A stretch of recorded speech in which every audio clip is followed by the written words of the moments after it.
جھنڈا، وہی تھا فتح مکہ میں رسول اللہ کا جھنڈا، وہی تھا فتح مکہ میں رسول للہ نحمده ونستعینه ونستغفره ونؤمن به ونتوکل علیہ ونعوذ باللہ من شرور انفسنا ومن سیئات اعمالنا، من يهده اللہ فلا مضل له ومن يضلله فلا هادی له، ونشهد أن لا إله إلا الله وحده لا شريك له، ونشهد أن سيدنا ومولانا محمدا عبده ورسوله صلى الله تعالى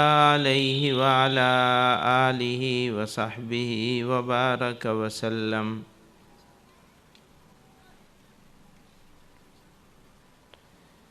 حضرات علماء کرام، معزز حاضرین جلسہ،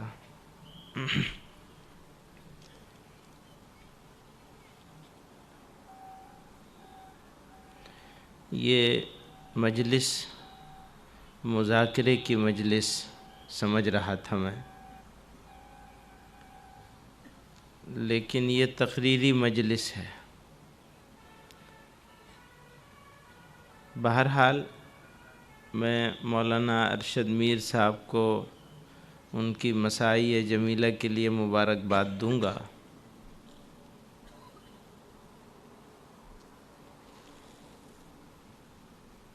صورت ایسی ہے کہ دنیا کے کسی خطے میں آپ دیکھیں تو مسلمان کے لیے مشکلات کا انبار ہے۔ جہاں پر اقتدار مسلمانوں کے ہاتھ میں ہے وہاں پہ بھی مشکل، جہاں غیر مسلموں کے ہاتھ میں ہے وہاں پر بھی مشکل، بلکہ جہاں غیر مسلموں کے ہاتھ میں ہے وہاں قدرے کم ہے مشکل، اور جہاں مسلمانوں کے ہاتھ میں ہے وہاں قدرے زیادہ ہے مشکل۔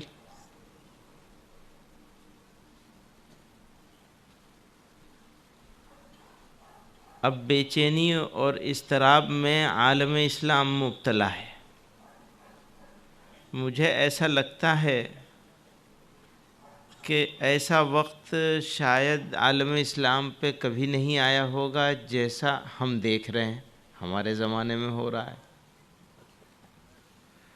ہو سکتا ہے ہم سے پہلے والوں نے، ہمارے اکابر اور بزرگوں نے جس تکلیف، مصیبت، ذلت سے ہم گزر رہے ہیں اس سے زیادہ احساس انہوں نے بھی کیا ہو۔ خلافت عثمانیہ کا زوال تو حضرت شیخ الہند رحمۃ اللہ علیہ کا وہ جملہ مجھے یاد آتا ہے، حضرت نے فرمایا کہ میرے بستر پر کانٹے اگائے ہیں۔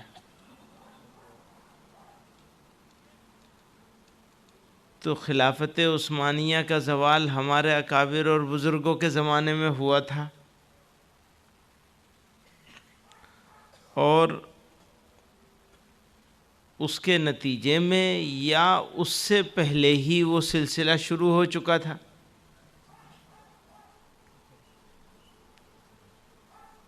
اور اس بر صغیر میں اسلام کی تاریخ پر یا مسلمان بادشاہوں کے کارناموں اور تاریخ پر بات کرنے کے بجائے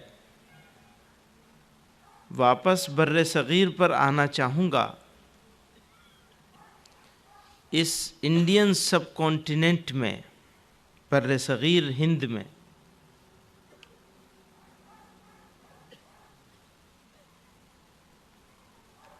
اسلام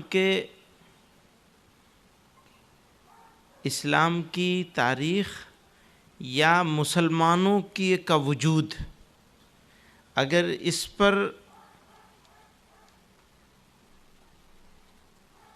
ٹھیک طریقے سے دیکھا جائے تو مجھے ایسا محسوس ہوتا ہے، میں جملے تھوڑا احتیاط سے بولنا چاہ رہا ہوں، ورنہ آج کل لوگ جو ہیں وہ لے کے بیٹھے ہوتے ہیں، ٹیلی فون ٹیپ کر رہے ہوتے ہیں، آگے پیچھے کا کاٹتے ہیں، بیچ کا بھیج دیتے ہیں۔ تو اس لیے میں احتیاط سے جملے بولنا چاہ رہا ہوں کہ میری زبان کو لوگ پکڑ نہ لیں،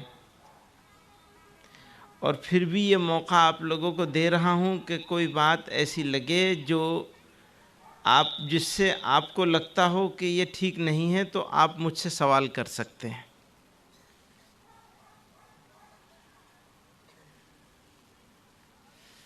تو مجھے یہ محسوس ہوتا ہے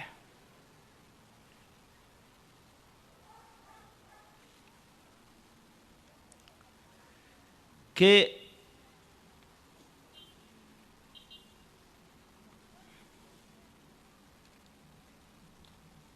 اس بر صغیر میں اسلام بادشاہوں کے نہیں بلکہ اللہ والوں کے ہاتھ سے آیا۔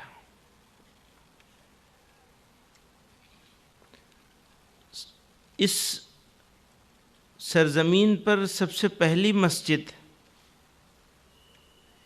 کسی غریب آدمی نے نہیں بلکہ اس علاقے کے راجا نے بنوائی۔ ویسے تو لوگ حضرت مالک بن دینار والی مسجد کو کہتے ہیں جو کولیچل میں ہے، لیکن جو مستند تاریخ موجود ہے اس کے حساب سے کیرلا کے اس راجا نے ایمان قبول کیا۔ وہ لوگ تجارت کرنے آئے تھے، کشتی سے اترے تھے، پہلی صدی ہجری یا دوسری صدی ہجری کے شروع کی بات ہے، پہلی صدی ہجری کے آخر یا دوسری ہجری صدی کے دوسرے شروع کے زمانے کی بات ہے، آئے تھے، اور ان کے حسن عمل، ان کا ایٹیٹیوڈ، ان کا رویہ لوگوں کے دلوں کو جیت گیا، کیونکہ دنیا کے معاملات اقتدار، حکومت، طاقت اور نشے سے نہیں، عوام کے ساتھ رشتوں سے ہوتے ہیں۔ ہمارے اور آپ کے رویے پر ہمارا اور آپ کے بیچ میں رشتہ ہوگا۔ میرا اور آپ کا رشتہ ہم دونوں کے رویے پر منحصر ہوگا۔ اگر میرا رویہ آپ کے مخالفانہ ہوگا تو آپ کا رویہ میرے ساتھ دوستانہ نہیں ہو سکتا۔ یہ فطرت ہے۔ صرف ایک ذات پیغمبر علیہ السلام کی ملتی ہے، یا اور انبیاء کرام بھی ہوں گے یقیناً، یا ان کے جانشین، ان کے راستے پہ چلنے والے، ان کے مبارک ساتھی، یا ان کے ساتھیوں کے تربیت یافتہ، جو جواب مخالفت اور شدت کے جواب میں بھی نرمی اور محبت کا معاملہ کرتے ہیں۔ وہی مبارک ساتھی یا ان کے تربیت یافتہ لوگ یہاں آئے تھے، تشریف لائے تھے، اور انہوں نے یہاں توحید سے روشن کر دیا اس سرزمین کو۔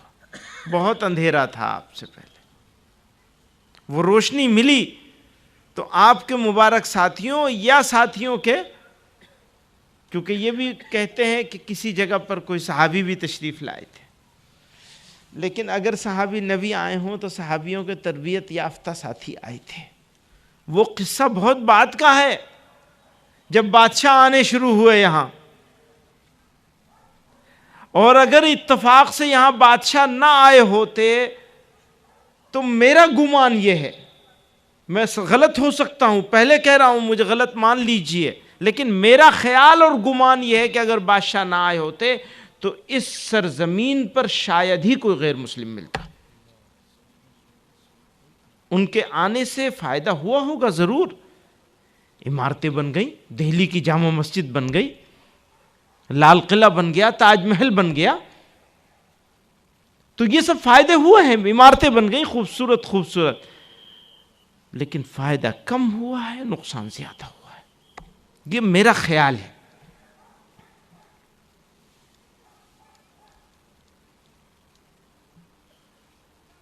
اب میں کہنا کیا چاہتا ہوں اس خیال کا اظہار کر کے؟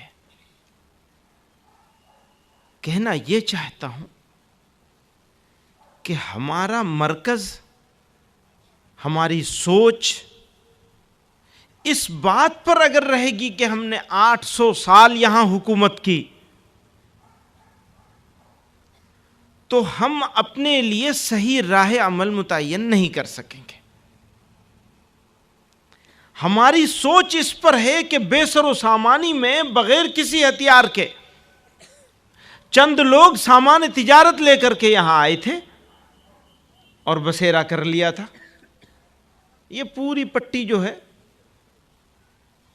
ادھر یمن سے آئے تھے، کوکن کی پٹی جو کہلاتی ہے.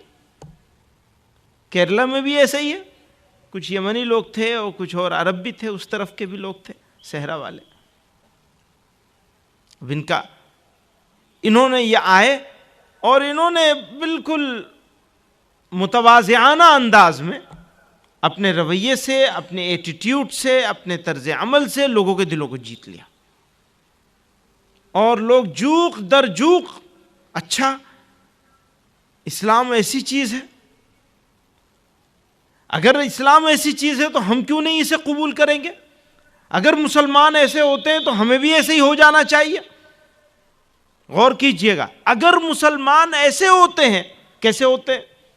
جھوٹ نہیں بول سکتے، بے ایمانی نہیں کر سکتے، دھوکہ نہیں دے سکتے، ہمدرد ہوتے ہیں، خیر خواہ ہوتے ہیں. ہر حال میں مسلمان خیر خواہ ہوتا ہے. ایمان کی صفت ہے یہ.